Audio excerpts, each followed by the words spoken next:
Buenos días, alumnos. ¿Me copia, Andrea?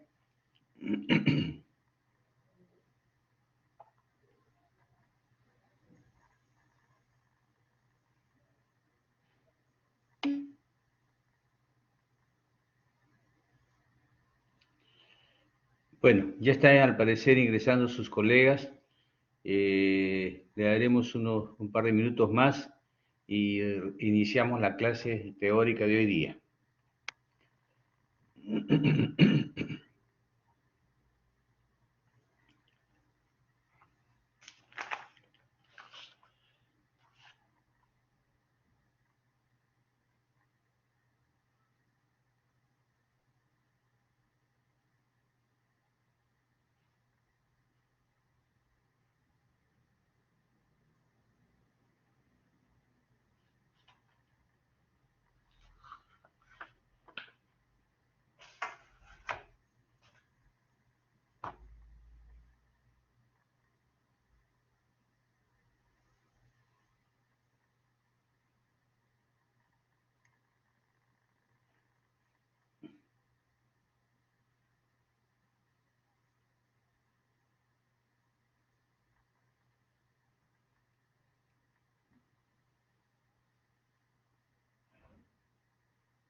Bueno, ya casi estamos todos. Podemos iniciar la clase. Hoy día nos toca una patología que bien sabemos que es muy frecuente en el día a día de la consulta médica y que sí tiene mucha relevancia, definitivamente, porque tiene ciertas características, pero lo más grave es que tiende a ir hacia la cronicidad o ya presenta una cronicidad. Muchas veces nos vienen los pacientes con ya tratamientos instalados por un buen tiempo, pero que al final no dan el resultado deseado y que muchas veces, a partir de la cronicidad, ¿no? Definitivamente alteran su día a día, llevándolos inclusive, perdón un momentito, ¿aló?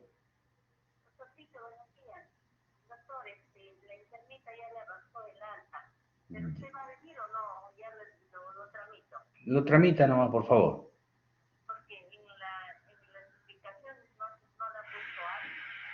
Ya, no, yo le voy a decir que lo ponga. Sí, muy bien, gracias señora.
Bueno, disculpe. Como les comentaba, pues son dos patologías, porque vamos a ver dismenorrea y dolor pélvico crónico.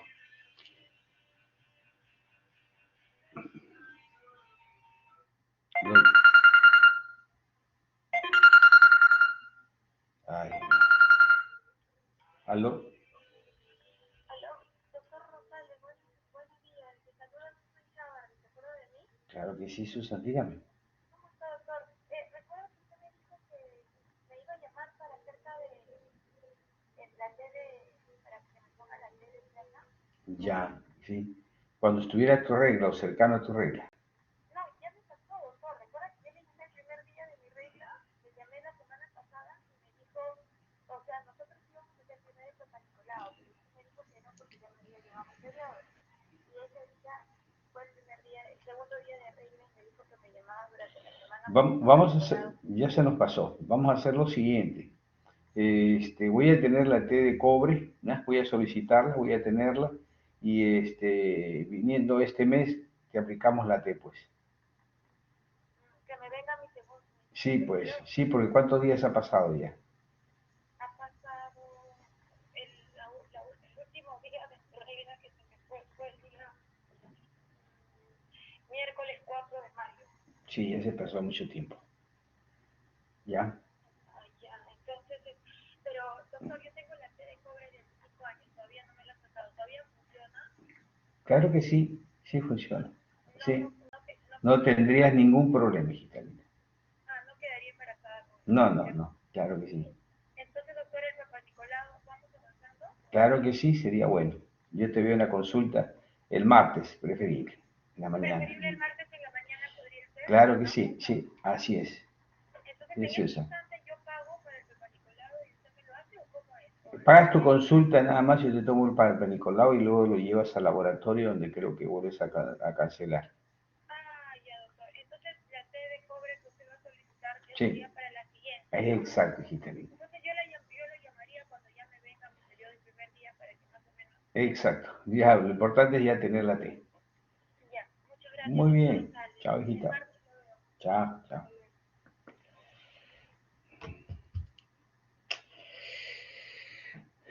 Bueno, empezamos nuevamente porque bueno, ha habido interrupciones y disculpen ustedes. Vamos a apagar el teléfono mejor. Les comentaba que vamos a tratar dos temas que por su frecuencia y por la persistencia de la sintomatología realmente hacen que la vida, inclusive la vida actual y la vida de relación y la vida y sobre todo, ¿no? La calidad de vida de la paciente se vea alterada. Es la dismenorrea y el dolor pélvico crónico.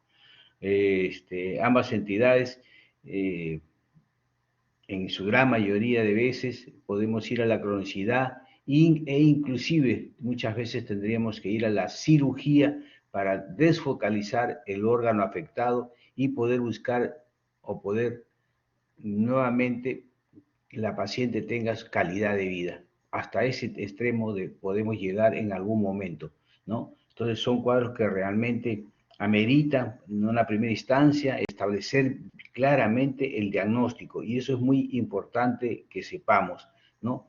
Tratar de que llegado el paciente a hacer una excelente historia clínica es muy importante. ¿Por qué? Porque muchos de ellas vienen ya con cronicidad, con tratamientos preestablecidos, en fin. Entonces acá vamos nosotros a establecer, en esta clase vamos a tratar de establecer y aclarar bien, ¿no? Los pormenores de este tipo de cuadros y cómo debemos manejarlos.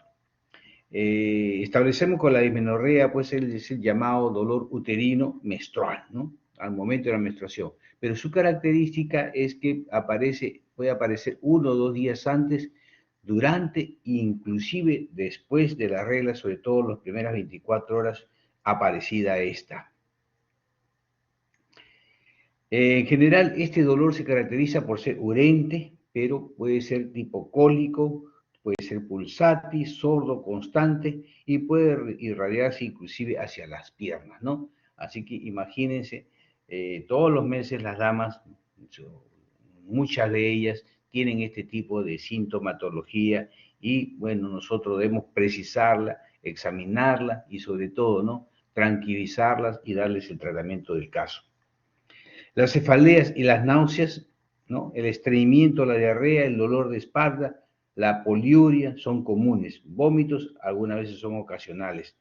Los síntomas del síndrome premenstrual pueden producirse durante parte o todo el periodo menstrual. A veces se expulsan inclusive coágulos endometriales, ¿no? Esa es la característica. Como ustedes ven, es multi realmente la sintomatología y este dolor puede ir un dolor leve, pasajero, o puede ser inclusive un dolor permanente, persistente, con náuseas, con vómitos, inclusive, ¿no?, con expulsión de coágulos. Sabemos bien que la sangre menstrual no coagula, pero sin embargo, debido a este cuadro, puede producirse inclusive este tipo de sintomatología. En cuanto a la etiología, ¿no?, la dismenorrea puede ser primaria, que es la más común, y secundaria, debido a anomalías pelvianas. Entonces tenemos dos formas de presentarse. Aquellas que aparecen desde que se inicia la regla, son las llamadas primarias, y las secundarias, cuando ya son consecuentes de una patología pelviana. No nos olvidemos de eso. En la dismenorrea primaria, los síntomas no pueden explicarse por trastornos ginecológicos puramente estructurales, no necesariamente, ¿no? El resto de órganos, el útero, los ovarios, en fin, muchas veces no puede, las trompas, los ovarios, no pueden explicarse, ¿no?, esta sintomatología. Se cree, y la teoría es así, que el dolor se debe a las contracciones uterinas e isquemia. El útero se contrae de tal manera, ¿no?, que produce en un momento dado inclusive isquemia, ¿no?, obstruye los vasos produciendo isquemia y esto produce el dolor, como a veces como ocurre, por ejemplo, en el infarto de miocardio, ¿no? El infarto de miocardio que queda sin irrigar y el dolor es lo característico. Bueno, acá hay una hipercontractibilidad de las fibras uterinas y definitivamente producen isquemia, perdón. Probablemente mediadas por las prostaglandinas, sobre todo la F2 alfa, ¿no?, que es un potente estimulador miometral y vasoconstrictor.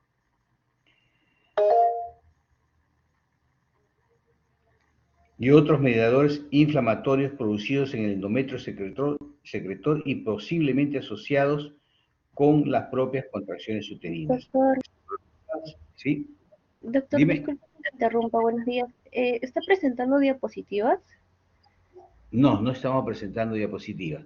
Quiero que Ay, lo escuchen bien y podamos entendernos, por eso le vuelvo a repetir, por eso le vuelvo a recalcar. Y una disminución del flujo sanguíneo, por ende, en el endometrio. Entonces, en la dismenorrea primaria, acuérdese, generalmente es la más común, es aquella que se presenta desde que aparece muchas veces las reglas y se produce básicamente por esta prostaglandina F2 alfa, que es un potente estimulador miometrial, produciendo una contracción intensa, produciendo isquemia y por ende dolor. ¿Qué factores contribuyentes se puede incluir en este tipo de patología? El pasaje del tejido menstrual a través del cuello uterino. Muchas veces tenemos un orificio cervical estrecho o muchas veces se le ha realizado algún tipo de cirugía, por ejemplo, ¿no?, un conolic y quede estrechado, un conofrío, en fin, y quede estrechado, o simplemente, ¿no?, la paciente ya per se trae un orificio cervical muy cerrado. Entonces, el pasaje, indudablemente, la salida de la sangre a través del cervix, del cuello uterino, definitivamente se ve dificultado y tiene que hacer una mayor fuerza para poder expulsar la sangre. Como decimos, un orificio cervical estrecho. La posición de uterina anómala, ¿no? Muchas veces las posiciones del útero son central, anteverso, anteverso flexo, retroverso, retroverso flexo, ¿no? Generalmente lo más frecuente es el anteverso, ¿no? El anteverso, eso es lo más, digamos, lo más llevadero. Pero hemos observado que cuando hay un retroverso flexo tirado hacia atrás, tirado hacia el recto, definitivamente expulsar la sangre se hace más dificultado, ¿no? Entonces, esto de aquí tiene que hacer un mayor esfuerzo del útero y definitivamente poder expulsar el contenido de sangre durante la regla. Es más, inclusive se dice que algunas pacientes no salen gestando por esta retroflexión bastante marcada, ¿no? E inclusive se aconsejan, según refieren los que hacen fertilidad, aconsejan ciertas posiciones durante la relación sexual para que no tenga dificultad el paso del espermatozoide a través del canal y, por supuesto, hacia el útero.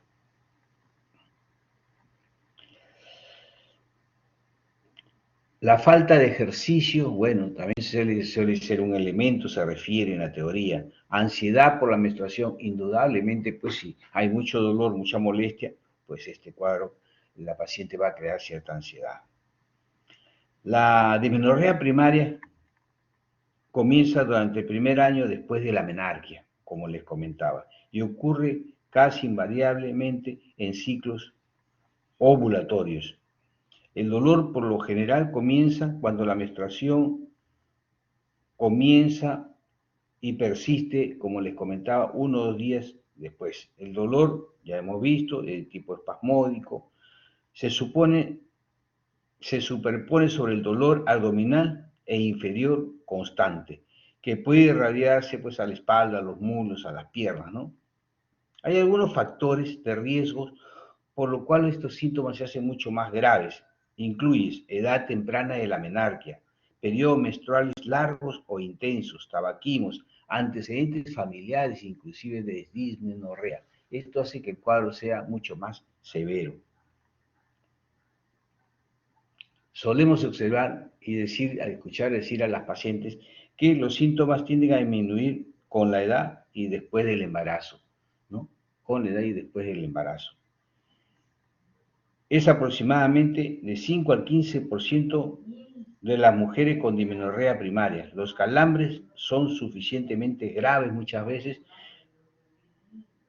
como para interferir con las actividades diarias y puede resultar muchas veces que la paciente termina, ¿no? El dolor y los calambres y toda la molestia general puede dar lugar que inclusive la paciente no acuda a su centro de trabajo. En algún momento, no sé, si en algún momento de su actividad pudieran hacer ustedes, estar en un centro de labores en las cuales hacen visitas médicas, se van a dar cuenta que muchas pacientes con ese tipo de problemas han faltado a su trabajo y piden un médico para que trate su problema. En la dismenorrea secundaria, los síntomas se deben básicamente a anomalías pélvicas, como hemos comentado.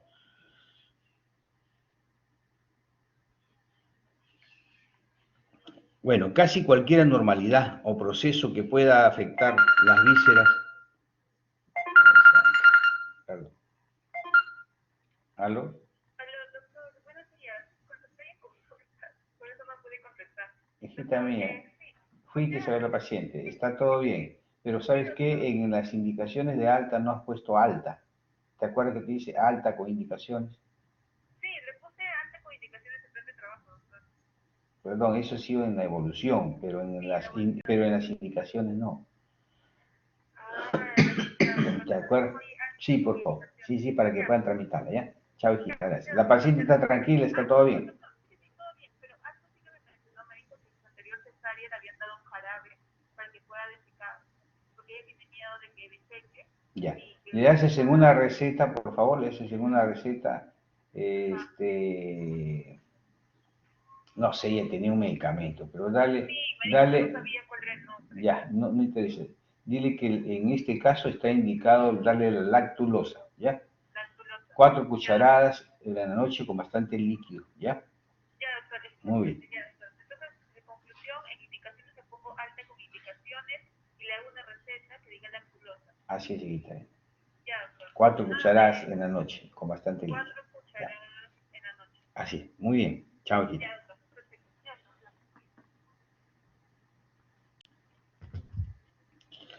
Bueno, en las dismenorreas secundarias, pues los síntomas se suelen dar básicamente por anomalías pélvicas.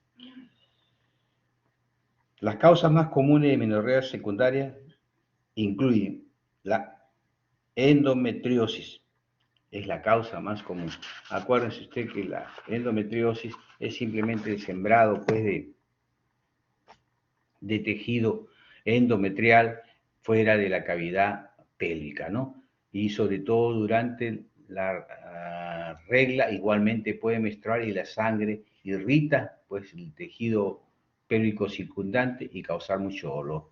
Se suele decir que en la endometriosis, ¿no? Dolor pélvico crónico, infertilidad igual endometriosis. Otros elementos, otras causas también, otras causas más que suelen ser muy comunes, es básica, por ejemplo, los miomas uterinos, la adenomiosis uterina. La adenomiosis, usted recuerda que se caracteriza porque las células endometriales ingresan hacia las fibras musculares y producen un útero aumentado de tamaño y sangrado abundante y, por supuesto, dolor pélvico crónico. Entre las causas menos comunes incluyen pues malformaciones congénitas, útero bicornio, útero septado, tabiques vaginales, quistes ováricos y tumores, y también por supuesto la llamada enfermedad inflamatoria pélvica, la congestión pélvica, cuando la paciente suele tener varices pélvicas, por ejemplo, ¿no? Adherencias intrauterinas, muchas veces después de un legrado con un raspado muy intenso, ¿no? Pueden crear el síndrome de Ashe con adherencias, con cicatrices, y esto produce también en un momento dado dismenorrea. El llamado dolor psicógeno también. Los dispositivos intrauterinos se caracterizan por un sangrado más abundante y dolor durante la regla, sobre todo, ¿no? En algunas mujeres el dolor aparece cuando el útero intenta expulsar el tejido a través del orificio cervical que está muy estrecho. Como les comentaba, pudiera ser una conización, podría ser una resección previa con una asa, un conolic, en otras palabras, criocauterización, termocauterización por lesiones pues periorificiales que terminan estrechando pues el orificio y producen no una buena expulsión y por ende dolor. Muchas veces también hay que observar, por eso es muy importante la historia clínica y la análisis. Muchas veces las pacientes vienen por ese dolor tipo de dismenorrea y ¿qué tienen? Tienen un pólipo, tienen un mioma, ¿no? En el cervix o que se está expulsando, ¿no? Esos miomas abortivos, esos pólipos también. Puede ser causa indudablemente de dolor. Podríamos decir en términos generales que a diferencia de la dismenorrea primaria, la secundaria comienza ya durante la adultez, cuando hay una patología pelviana, en otras palabras, ¿no?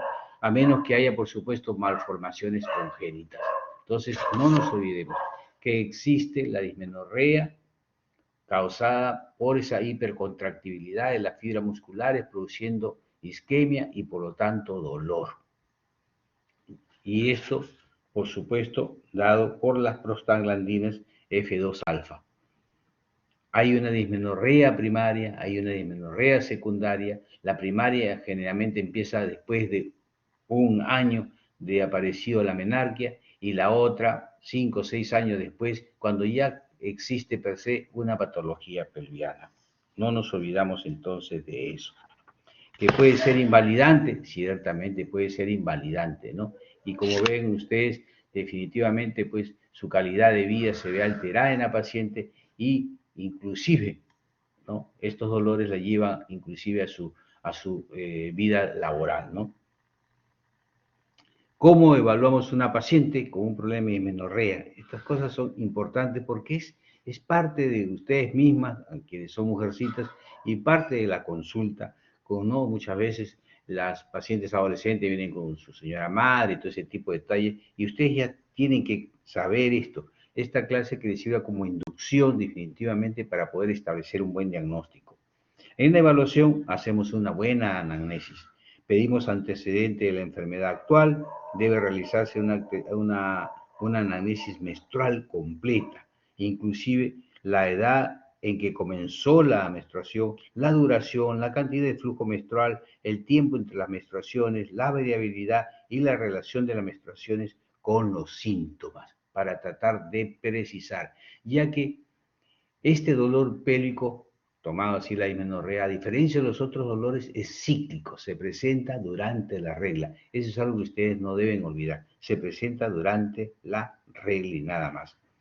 Los médicos también deben formular algunas preguntas: edad en la que comenzaron los síntomas, su naturaleza y gravedad, factores que alivian o empeoran los síntomas, ¿no? Incluyendo inclusive los efectos de los anticonceptivos, grado de alteración de la vida diaria, efectos sobre su actividad sexual, presencia de dolor pélvico no relacionado con la menstruación, porque pudieran, bueno, debemos hacer el diagnóstico diferencial, ¿no? Y debemos hacer dentro ya de nuestro examen la revisión por aparatos y sistemas para, ¿no?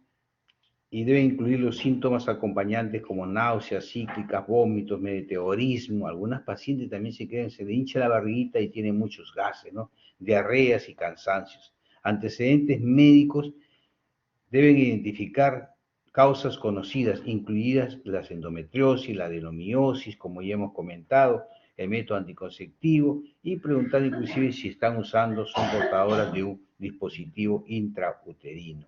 Los antecedentes quirúrgicos también son importantes. Deben identificar pues los procedimientos que aumentan los riesgos de dismenorrea, como la conización cervical, como la ablación endometrial, como pues los legrados uterinos, ¿no? Y por supuesto, la historia sexual debe incluir antecedentes actuales y previos, algunas veces de abuso sexual, creando esta alteración de dismenorrea por definitivamente problemas de tipo psicológico, ¿no? Hay un dolor llamado también dolor psicógeno, ¿no? Al examen físico, el examen pelviano se enfoca en la detección de causas de dismenorrea secundaria, la vagina, la vulva, el cuello uterino, ¿no? Hacemos lo que se llama definitivamente nuestro examen ginecológico. Agarramos nuestro abdomen inferior, descartamos si hubiera con una inspección, palpación, percusión, auscultación, vemos si hay alguna masa, algo que nos llame la atención. Segundo, hacemos nuestro examen tocoginecológico y colocamos pues definitivamente nuestro espéculo, ¿no? Y evaluamos pues vagina, evaluamos en la cual pudieran haber, por ejemplo, tabiques longitudinales, sobre todo los transversales, ¿no? Hay que tener mucho cuidado. El cuello uterino debe inspeccionarse pues en busca de lesiones o masas que protuyan a través del orificio cervical.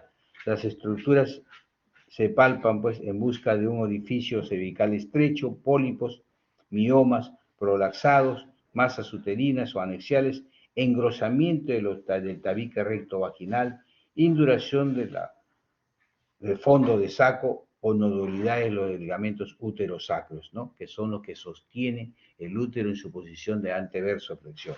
El abdomen se evalúa para detectar evidencias de algún cuadro inflamatorio o pues muchas veces un cuadro de una peritonitis, ¿no? Entonces vamos viendo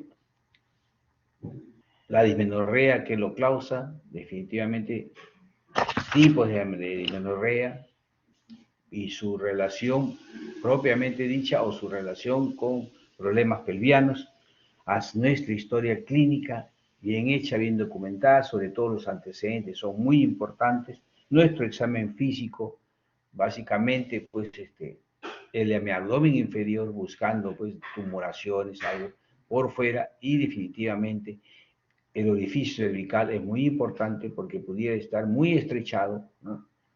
Sinequiado, suele suceder, suele verse, ¿no? O alguna patología como miomas, como pólipos, o muchas veces tabiques, ¿no? Algunos signos de alarma deben de darnos, digamos, debemos tener cuidado, ¿no? Los siguientes hallazgos son particularmente de importancia. Dolor de inicio reciente repentino. Dolor que no remite, fiebre, flujo vaginal, evidencia de peritonitis, ¿no? Estos signos de alarma significa que este proceso probablemente se esté complicando o sea de otro tipo de patología. En cuanto a la interpretación de nuestros hallazgos,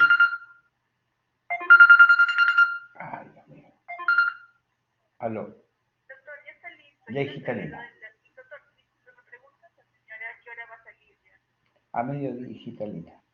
Mediodía. Ya, Sí, pero sí. le recomendaron a Que, unas 4 cucharadas por la noche. ya sé, Tomamos agua. ya hijita linda, que almuerce y se vaya. Ya, que almuerce Muy y bien, vaya. Ya. sí, sí, Ok, doctor. chavita.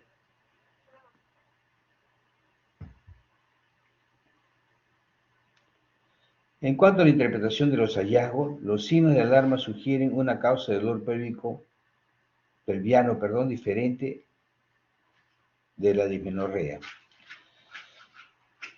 ¿La dismenorrea primaria se sospecha? Sí, los síntomas comienzan rápidamente después de la menarquia o durante la adolescencia. La dismenorrea secundaria se sospecha si los síntomas comienzan después de la adolescencia. Los pacientes tienen causas conocidas, adenomiyosis uterina, miomas, orificio urical estrecho, ¿no? Una masa que protruye el orificio urical es precisamente la adenomiosis. En cuanto a la endometriosis, debe tener en cuenta que pacientes con masas anexiales, engrosamiento de tabique recto vaginal, induración del fondo de saco, nodulidad del ligamento sacro, lesiones vaginales, vulvares, todo, en ese tipo de cuadros debemos tener esto presente. ¿Qué exámenes podemos solicitar, ¿no?, complementarios para hacer este diagnóstico?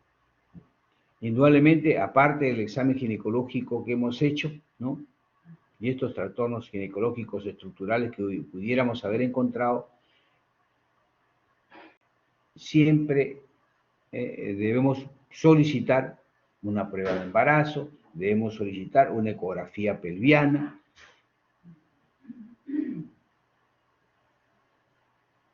La ecografía pelviana es extremadamente sensible, ya solemos verlos, ¿no? Solemos verlo, y es muy importante, es una prueba que realmente permite, sobre todo la transvaginal, permite pues no ver el útero en toda su inmersión, desde el endometrio, la cavidad endometrial, el endometrio, el miometrio, los anexos, los ovarios, las trompas, realmente hace un buen detalle, y a través de ello establecemos alguna patología como quistes, miomas, endometriosis, adenomiosis, ¿no?, DIU que están mal colocados, probablemente en un DIU extraviado, todo ese tipo de detalles, a través de la ecografía podemos incluirlo o entender que no corresponde a este tipo de problemas. Independiente de la ecografía, y necesitamos muchas veces ampliar nuestro estudio, podemos recurrir a una histerosalpingografía o una histerografía para identificar pólipos endometriales, miomas mucosos, anomalías congénitas. Es muy importante, entonces, la cavidad uterina, no solamente a través de una ecografía, sino a través de una histerosonografía o una histerosalpingografía, en la cual introducimos sustancia de contraste y vemos todas las paredes, toda la cavidad propiamente dicha, o a través de una histerosono, en la cual ingresamos líquido, ¿no?, y podemos ver a través de la ecografía alguna estructura, como estamos comentando, un mioma o unos pólipos, ¿no?, submucosos. Si los resultados de todos estos estudios no son concluyentes, puede usarse una histeroscopía o una laparoscopía. Una histeroscopía, ustedes bien saben, ingresamos con un laparoscopio, ¿no?, y vemos ya in situ, definitivamente podemos observar la cavidad endometrial. O una laparoscopía, ¿no?, que es la prueba más definitiva, ya que nos permite examinar pues directamente toda la pelvis, órganos reproductivos y detectar pues alguna anomalía, ¿no? La laparoscopía hoy en día, digamos, nos permite no aperturar la cavidad abdominal, sino básicamente introducir, ustedes saben, a través de los trocas, introducir y ver, pues, ¿no?, ver toda la pelvis, ¿no? Realmente es una prueba mucho más definitiva ¿no? Tratando de descubrir definitivamente la causa del dolor, sobre todo en las dismenorreas secundarias.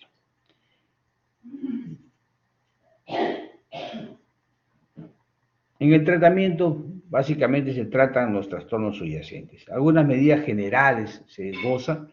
El tratamiento sintomático comienza con un descanso adecuado, sueño regular y ejercicio, una dieta baja en grasas, suplementos nutricionales, ácidos grasos, en fin, vitamina E, vitamina B1, son potencialmente efectivos. A las mujeres con dismenorrea primaria se le debe confirmar la ausencia de trastornos ginecológicos estructurales para dejarlas tranquilas. No hay ningún problema estructural, la paciente debemos ganarla psicológicamente y, bueno, que no hay pues una causa aparente, ¿no? Utilizamos algunos fármacos. Si el dolor persiste, habitualmente se intenta el tratamiento con AINES, que alivian el dolor y son inhibidores de las prostaglandinas, recuerden ustedes. Los AINES generalmente se inicia 24 o 48 horas antes de la regla. La paciente ya sabe más o menos su ciclo menstrual, entonces 24 horas ya comienza a tomar su analgésico, ¿no? Como en este caso los AINES. Y continúa 1 o 2 días después de que empieza la menstruación. Si estos AINES no son efectivos, se puede intentar la supresión de la ovulación con un anticonceptivo oral de bajas dosis de estrógenos y progestágenos.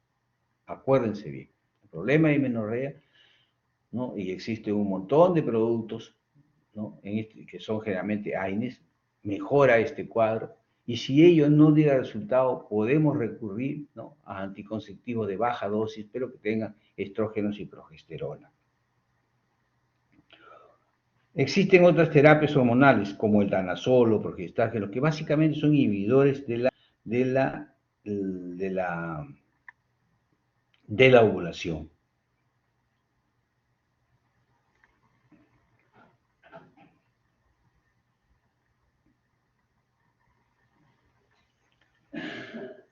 Entonces no nos olvidemos, desgraciadamente, muchas veces cuando no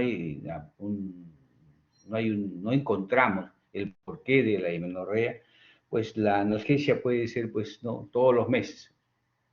Muchas pacientes tienen que recurrir a esto. Pero también observamos que cuando pasan los años, pasa el tiempo, ¿no? Parece que, digamos,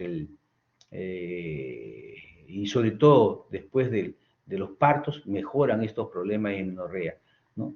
Podemos entender muchas veces que, sobre todo después del parto, pues, o durante la gestación, definitivamente la caída hormonal que estimula el ovario, mejora la estructura y sobre todo la irrigación del útero, mejora este cuadro uterino.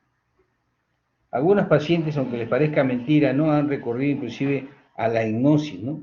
Que está siendo evaluado como tratamiento, pero que, bueno, no generalmente no, la acupuntura también, ¿no? La terapia quiropráctica, la estimulación eléctrica transcutánea, en fin, se han tratado muchos cuadros porque realmente hay pacientes, y ahí buscamos también pues el aspecto psicógeno, ¿no? Pero todo ello se ha logrado, se ha usado para pacientes con una cronicidad y una severidad a veces marcada, sin haber podido encontrar la causa, como les puedo repetir, sobre todo en las causas en la dismenorrea de tipo secundario. Hay que entender, ¿no?, conceptos básicos de esta exposición. La mayoría de las dismenorreas son primarias. Investigar la presencia de lesiones pelvianas estructurales subyacentes es necesario. Por lo general, antes de realizar otras pruebas, hacer una ecografía para detectar trastornos ginecológicos estructurales. Los AINES, solo o asociados con un anticonceptivo oral de baja dosis, suele ser eficaz. No hay necesidad de más. ¿Alguna pregunta acá? Melissa.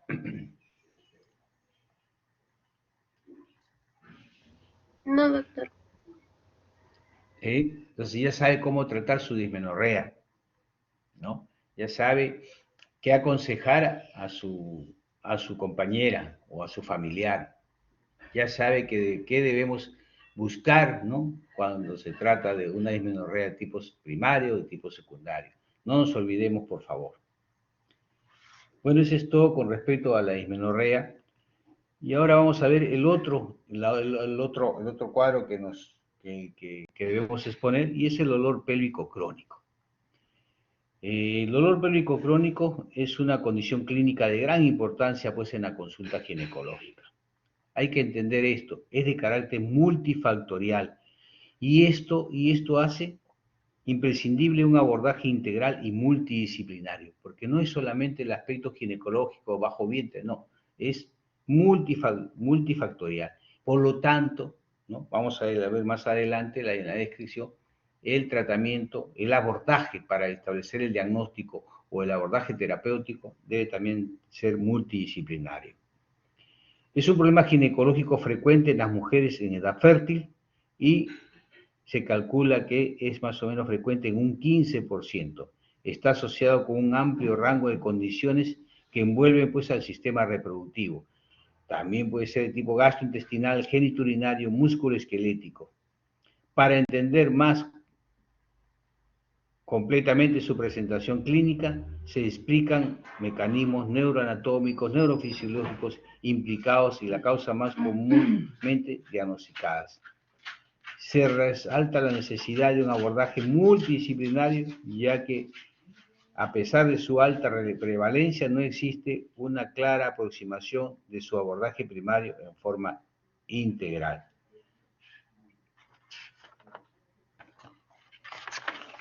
No olvidemos algo que sí es claro y lo define y tenemos que entenderlo perfectamente. El dolor crónico, pélvico crónico, es un problema ginecológico frecuente, sobre todo en las mujeres de edad fértil. Se calcula en un 15%, que es bastante. Esas son las pacientes, como les digo, que vuelven, ¿no? Que han pasado por otro médico, va pasando el tiempo, ¿no? Y como mínimo tienen, ¿no? Un dolor crónico como mínimo de 6 meses, ¿no? Para establecer un dolor crónico pélvico. Y que han pasado por diferentes colegas con diferentes tratamientos y no encuentran, indudablemente, cura a su problema. Hay que entenderlo así porque está asociado, pues, como les vuelvo a repetir, a un amplio rango de condiciones que envuelven el sistema reproductivo, gastrointestinal, génico-urinario, músculo-esquelético, ¿no? Por eso hay que hacer una amplia historia clínica y un adecuado examen físico para el diagnóstico. Y en la consulta es muy importante que no solamente tú lo tengas como concepto y como parte de tu diagnóstico, ¿no? Hay que hacer entender a la paciente que esto ya no es un dolor aquí en su ovario, no, que inclusive estos dolores crónicos, eso es muy importante que ustedes lo recuerden. Hay que hacer entender a la paciente que este dolor no solamente está relacionado, ¿no? Con el aparato reproductor, sino también pudiera estar relacionado con el aparato gastrointestinal, colon, sobre todo lesiones en colon, ¿no? Los colon irritables, todo ese tipo de cosas, ¿no? Hay que buscar y que hacerle entender a la paciente que si yo como ginecólogo no le hago el diagnóstico, bueno, pues lo voy a mandar donde la sintomatología o el examen que yo he realizado me lleve. Tengo que enviarla al gastroenterólogo, tengo que enviarla al urólogo, tengo que enviarla al de medicina general, en fin. Eso es la importancia de buscar este tipo de diagnóstico en este tipo de cuadros. Hasta ahora no hay una definición mundialmente aceptada para el dolor pélvico crónico. Sin embargo, muchos investigadores la distinguen de la dismenorrea, de la hispauremia, ¿no? Que delimitan con el dolor no cíclico, que persiste más de 6 meses y más localizado en la pelvis, en la porción infraumbilical de la pared abdominal anterior, ¿no? En la región lumbosacra, en la región de las nalgas, ¿no? O sea, la parte ciática, provocando discapacidad funcional. Hay que entender que es mucho más amplio, que es mucho más relevante este problema de dolor pélvico crónico. En cuanto a la etiología, el pico de la prevalencia, dice, un dolor pélvico crónico ocurre aproximadamente a los 30 años de edad. Un estudio involucró a más de 500 pacientes con este dolor pélvico crónico en atención primaria y determinó que la etiología comprende causas ginecológicas en un 20%. el tracto urinario en un 30%, el tracto gastrointestinal en un 37%, músculo esquelético 15%. Todo esto nos llevó a pensar en un momento dado que el dolor pélvico crónico tiene una indicación muy precisa para una evolución laparoscópica. Siendo esto en un momento dado, sí, a la paciente se refiere y se le dice, bueno, si esto no calva, si esto no mejora, si esto hemos hecho, lo único que tenemos que hacer es ingresar y verificar dentro dónde está el problema. Y hacemos a través de la laparoscopía.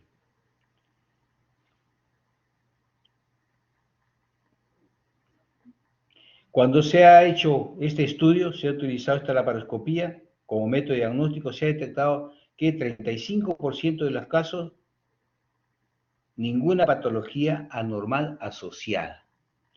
Endometriosis en un 33%, un síndrome herencial, que es otra causa muy frecuente cuando la paciente viene relatando que tiene una serie de cirugías, que tiene una miomectomía, que tiene 2 cesáreas, cosas por el estilo. El síndrome adherencial es algo que prevalece, es algo que siempre se estila establecerlo como primera posibilidad de este dolor pélvico crónico.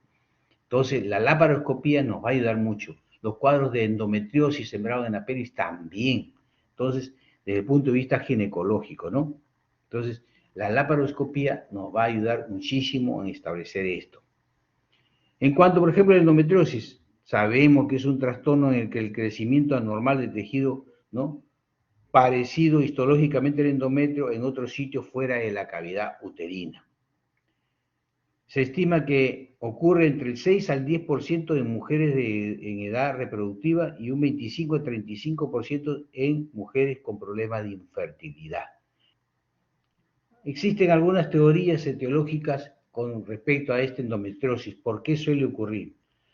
Se postula pues que hay una menstruación retrógrada. En vez de bajar, va hacia arriba y ingresa a las trompas uterinas, resultando pues una implantación endometrial en la pelvis, ¿no? Proliferación hematógena o linfática de células endometriales, metaplasia del tejido celómico. Muchas veces hemos observado, y por eso preguntamos a nuestra paciente en búsqueda de una endometriosis, si ha tenido algún legrado, sobre todo cuando es la técnica de AMEO, ¿no?, aspiración manual endometrina. Puede haber un reflujo de este tejido endometrial hacia las trompas y dar este tipo de problemas de, no de menstruación, sino de flujo, ¿no?, por el mismo procedimiento con un sembrado hacia la pelvis. Vemos que es una enfermedad progresiva que afecta a un 5 a 10% de mujeres. En las mujeres, alrededor del 24% de las mujeres con dolor pélvico tienen esta patología, 24%. Típicamente presentan dismenorrea, disporemia, dolor sacro. El dolor aumenta durante el periodo premenstrual y usualmente disminuye durante la menstruación. Y el diagnóstico es presuntivo y se confirma por la laparoscopía. Ese es el problema de la endometriosis, ¿no?, a corta explicación, ¿no? Definitivamente esa es la endometriosis y por qué es causa de tanta patología ginecológica, en este caso, causa de un dolor pélvico crónico. Ingresamos con la laparoscopía y muchas veces simplemente, ¿qué hacemos? ¿No? Cauterizamos las zonas endometriales y damos tratamiento con bloqueadores de la ovulación y por unos 6 meses, y esto mejora muchísimo el cuadro clínico en general. Pudiera la paciente quedar embarazada, pudiera quitarse ese dolor pélvico crónico, ¿no? Imagínense cuánta relevancia tiene. En cuanto a ese síndrome herencial, que también se postula como causa de dolor pélvico crónico, constituyen los hallazgos orgánicos más frecuentes detectados en el momento en que se practica una laparoscopía diagnóstico. Las herencias suelen ser pues consecuencia de algún procedimiento, de alguna intervención quirúrgica previa, pero también puede aparecer después de procesos inflamatorios como la enfermedad inflamatoria pélvica, quistes rotos, sepsis, posparto, ¿no? Todo ese tipo de cuadros en un momento dado crónicos y de gran importancia y relevancia pueden producir un síndrome herencial. Entendamos también que el síndrome demencial es un factor importante pues, en la etiología de la infertilidad, dispareunia, obstrucción intestinal. Muchas veces hacemos una cirugía, ¿no? Una cirugía un poco amplia, por ejemplo, un mioma gigante, cosas por el estilo. Ojo, ojo, ojo, que muchas veces tenemos que sacar un poco las vísceras o se salen, ¿no? Los intestinos, cosas por el estilo. En un momento dado hay que tener mucho cuidado porque se puede producir una obstrucción intestinal, ¿no? Sobre todo cuando se mete, digamos, durante la cirugía, en fin, puede meterse parte del ácido intestinal y producir una obstrucción.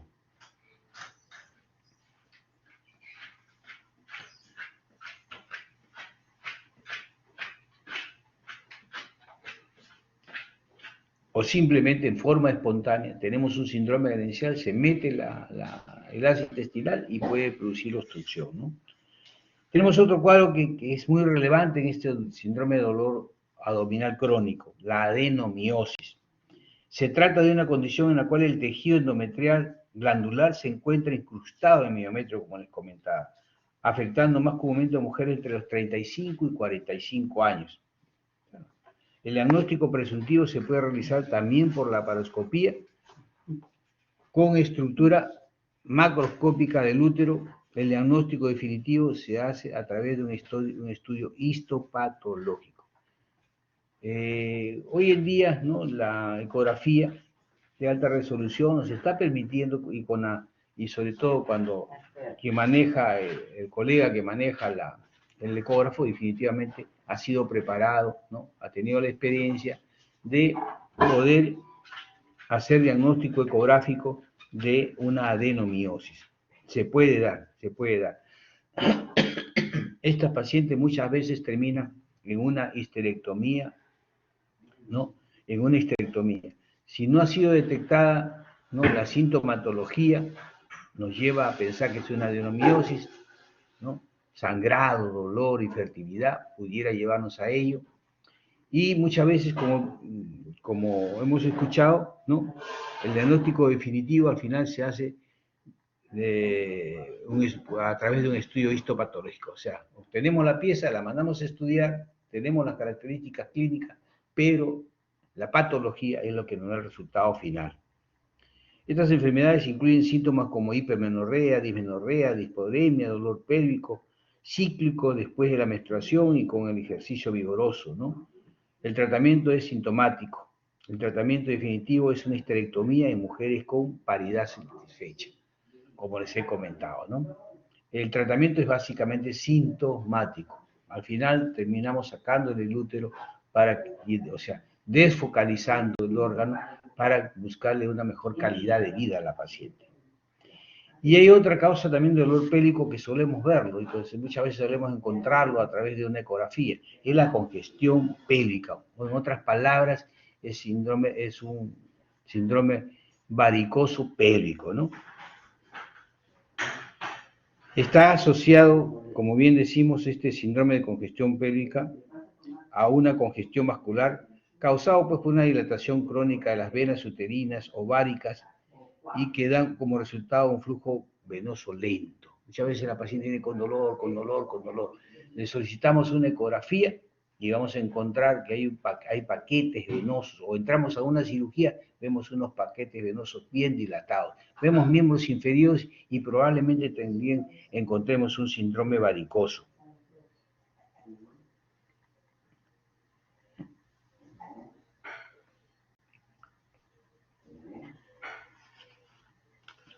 Entre los síntomas de esta congestión pélvica hay que tener presente, incluye dolor pélvico sordo e intenso, que mejora con el reposo, piernas en alto, se le da AINES, mejoran con AINES, dolor lumbar, dispareunia profunda, dolor postcoital, o sea, pues una dolorabilidad persistente también pues en el bajo vientre.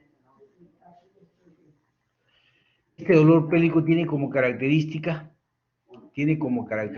de que como todas las varices, como todo el problema varicoso de miembros inferiores, todo tiene como característica que se exacerba cuando el cuerpo, la paciente se mantiene mucho tiempo, ¿no? En posición de pie o por una actividad física. Para el diagnóstico indudablemente se recomienda pues una ecografía transvaginal, una venografía pélvica confirmatoria. Imagínense, llegamos inclusive, ¿no?, a introducir sustancia de contraste en las venas y de esta manera podemos confirmar definitivamente que hay un síndrome varicoso.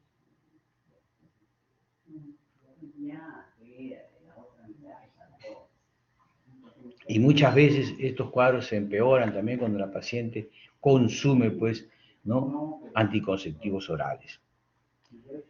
Otro cuadro así, que es bastante frecuente, ¿no?, son las infecciones urinarias. Siempre decimos, paciente con infección urinaria por vecindad, por todo, puede ser un problema, o es una de las primeras causas de una enfermedad inflamatoria pélvica y de dolor pélvico crónico. La llamada cistitis intersticial, también denominada pues síndrome de vejiga dolorosa.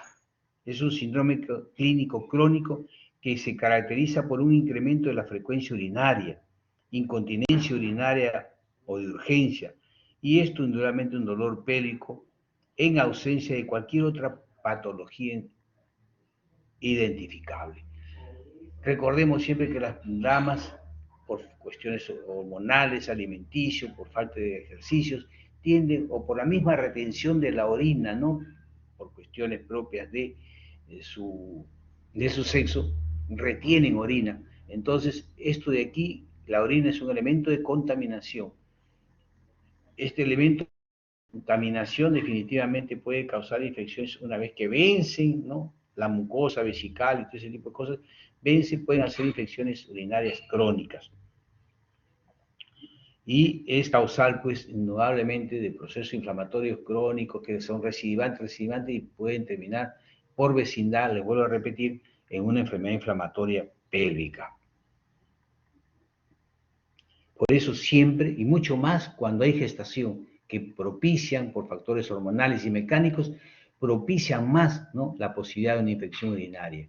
Por eso siempre dolor pélvico, no dejen de solicitar su examen de orina y su urocultivo, o dentro de la interrogación del paciente preguntarle si hay infecciones urinarias a repetición.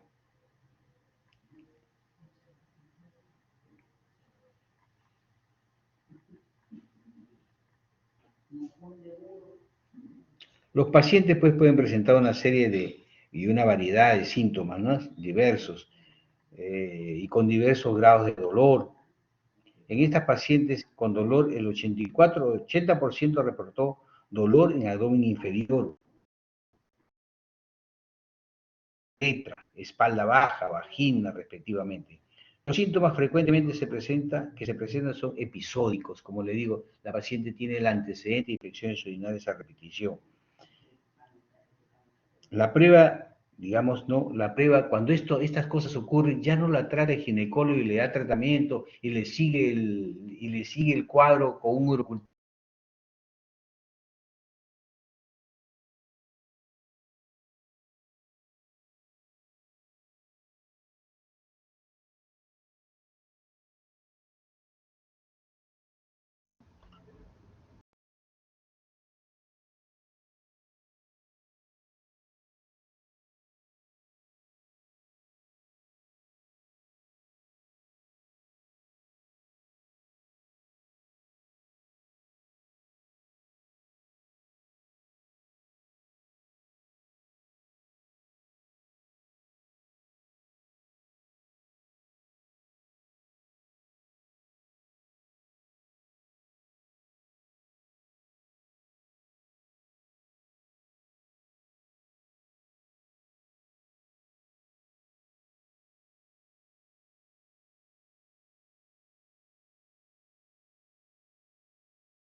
Estás haciendo tu partido tú mismo tienes que representarte.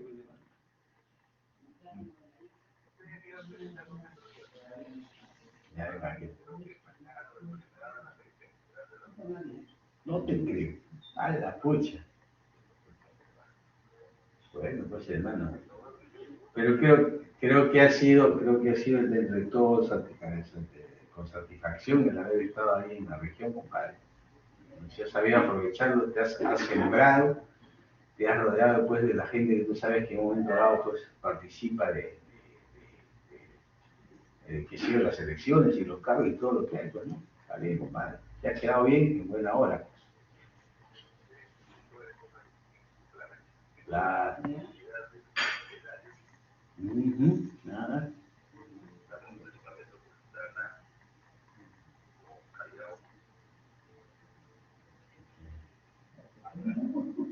Y en un momento dado, no sé qué fue.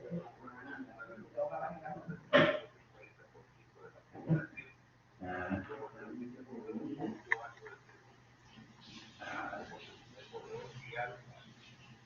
ya tienes, compadre, tu discurso, ¿no? Cuando te presentes algún cargo. Oye, pues, ¿qué justo dictando clases a los alumnos de la Ricardo Palma? Dime, ¿en qué te puedo servir? Sí, sí, ya,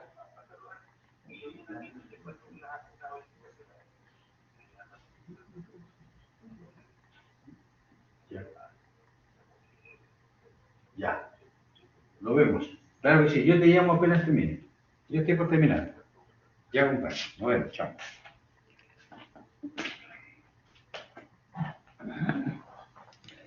Bueno, ya se restituyó, se fue el audio y todo. Entonces le decía que también, cuán importante, como ven ustedes, ¿no?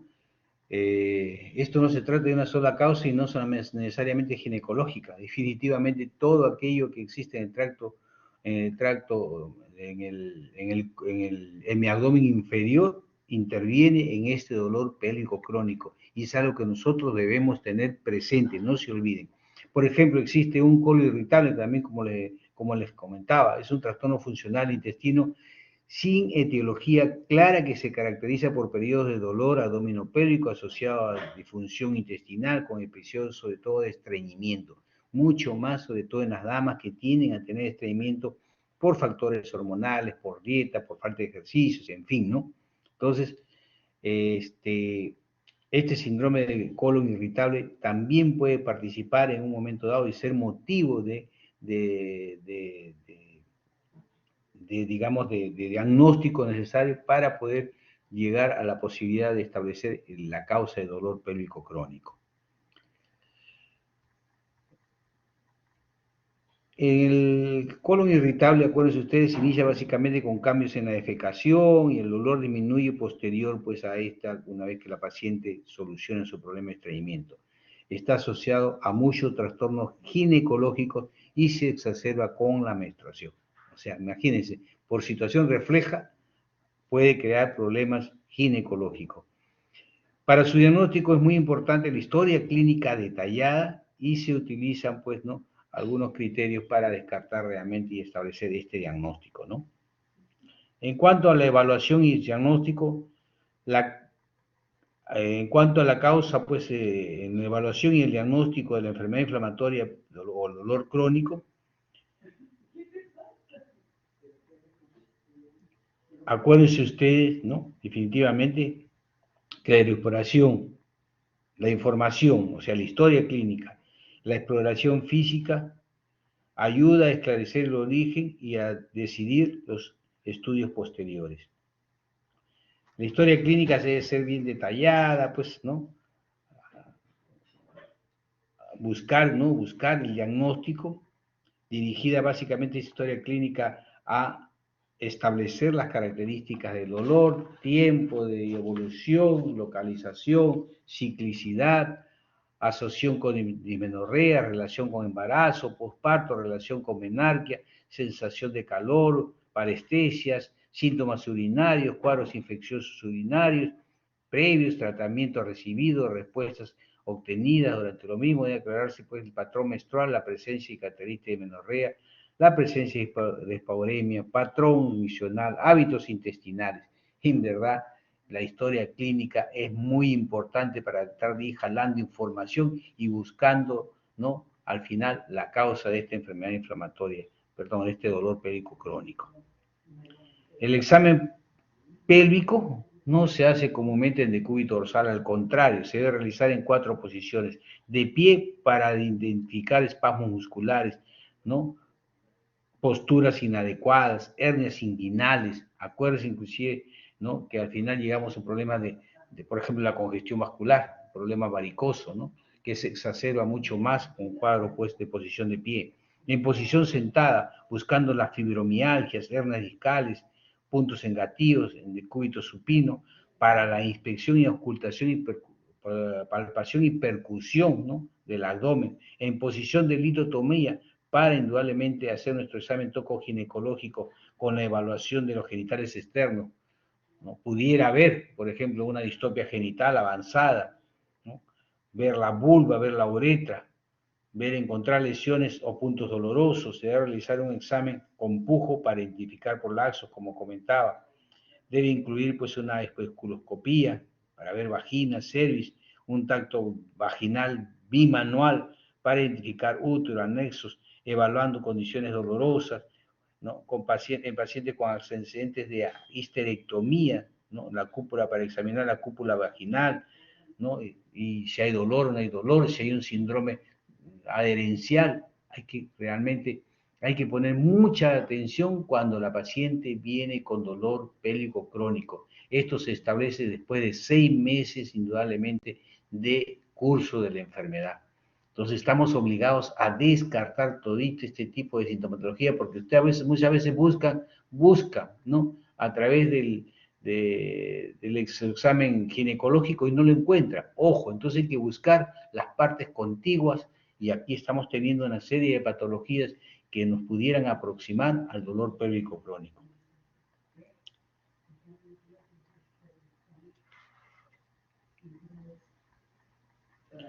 En cuanto a los estudios diagnósticos, exámenes auxiliares, los exámenes laboratorios están indicados pues, para descartar procesos inflamatorios crónicos, embarazo, cuadro, pues hacer su hemograma, su velocidad de sedimentación, su exámenes de orina, pruebas serológicas, la clamidia, ¿no? La clamidia, ustedes saben que la clamidia trachomatis pues es causa de infección vaginal que puede en un momento dado darnos lugar, ¿no?, a través de una vaginosis bacteriana, dar lugar a un síndrome doloroso abdominal.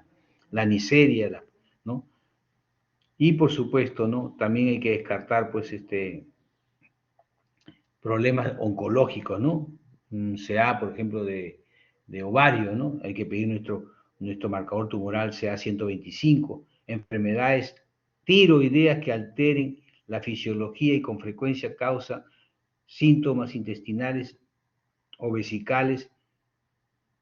Hay que solicitar también nuestras pruebas pues, de tiroides TSH, T3, T4, que tienen que ver en un momento dado, ¿no?, con la funcionalidad del resto de órganos. Debemos pedir una ecografía pélvica o transvaginal, ¿no?, para permitir pues detectar masas, quistes, en fin, a nivel del útero, las trompas, ¿no? Por supuesto, la más utilizada, como sabemos, es la ecografía transvaginal. No obstante, la ecografía tiene una sensibilidad muy reducida para identificar, como les comentaba, implantes endometriales o adherencia, ¿no? Esto se ha ido mejorando y hoy en día sí estamos en capacidad de casi precisar, no en 100%, pero casi precisar las endometriosis, ¿no?, o síndrome adherencial. Tenemos que entender, sí, que entre las herramientas quirúrgicas se pudiera utilizar definitivamente en 1/3 de las pacientes con dolor pélvico crónico es llevada a la laparoscopía. La laparoscopía, pues, ¿no?, es realmente la que nos va a permitir establecer básicamente el diagnóstico, ¿no? Es el estudio más importante en el dolor pélvico crónico, no lo olviden. A veces nosotros buscamos a través de exámenes más simples establecer un diagnóstico. pero y al final llegamos a un estudio laparoscópico. Muchas veces es mejor solicitarlo de inicio, ¿no?, que después. ¿Por qué? Porque realmente el diagnóstico, el examen más importante para el diagnóstico de un dolor pélvico crónico es la laparoscopía. En cuanto al tratamiento, de primera línea es el tratamiento con analgésicos, ¿no?, tipo AINES, como ya hemos visto también, anticonceptivos orales combinados a baja dosis, unos AINES pues inclusive por 3-4 semanas, antes de considerar que hay una falla terapéutica. En el caso de esta combinación no sea eficaz, una terapia de segunda línea con progestágenos continuos. Progestágenos, estamos hablando, por ejemplo, de las ampollas de 3 meses, ¿no?, en la cual se utiliza la medroxiprogesterona, ¿no? Puede ser vía oral, 10 miligramos diarios, o acetato de medroxiprogesterona cada 3 meses. Podemos utilizar los dos. Vía oral, 10 miligramos para inhibir la ovulación. Y la medroxiprogesterona, ¿no?, en cada 3 meses. También podemos utilizar, en el caso, por ejemplo, de la adenomiosis, el manejo con análogos del GnRH. ¿No? Pero antes que ello, podemos utilizar, el dispositivo intrauterino liberador de levonorgestrel, que está dando muy buen resultado. En caso de adenomiosis, en caso de miomas, ¿no?, y hay sangrado permanente, persistente, pero que no pueden todavía llevar a no es necesario muchas veces llevarlo a una cirugía, podemos utilizar, ¿no?, en este caso comercialmente la mirena, que tiene el levonorgestrel, que inhibe, pues, ¿no?, el crecimiento del endometrio y por ende esto mejora muchísimo el dolor y el sangrado. También se puede utilizar análogos de la GnRH, que es considerado un test de supresión. En el caso de todo en la cual se sospecha endometriosis, ¿no?, y hay una respuesta muy favorable en un 65% en estas pacientes con esta patología.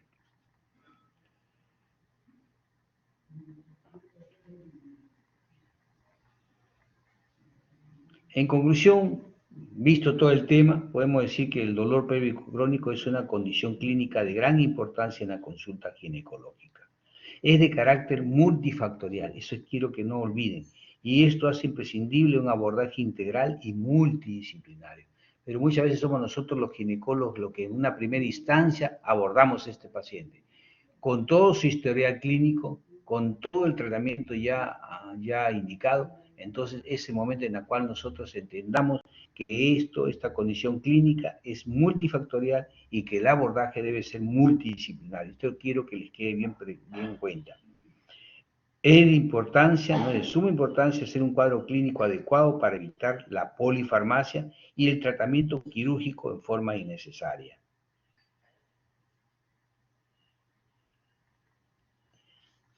Bueno, espero que haber llegado en esta exposición a resaltar estas dos patologías, a que ustedes se orienten con respecto, ¿no?, a cómo abordarlo, siempre teniendo en cuenta el cuadro clínico, una buena anamnesis, un buen examen clínico, un buen examen físico, ¿no?, y el abordaje, los exámenes auxiliares necesarios y el abordaje, por supuesto, terapéutico. ¿Alguna pregunta?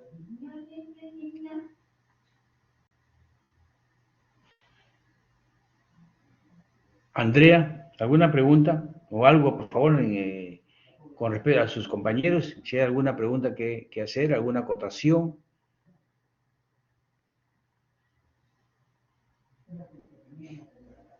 Andrea.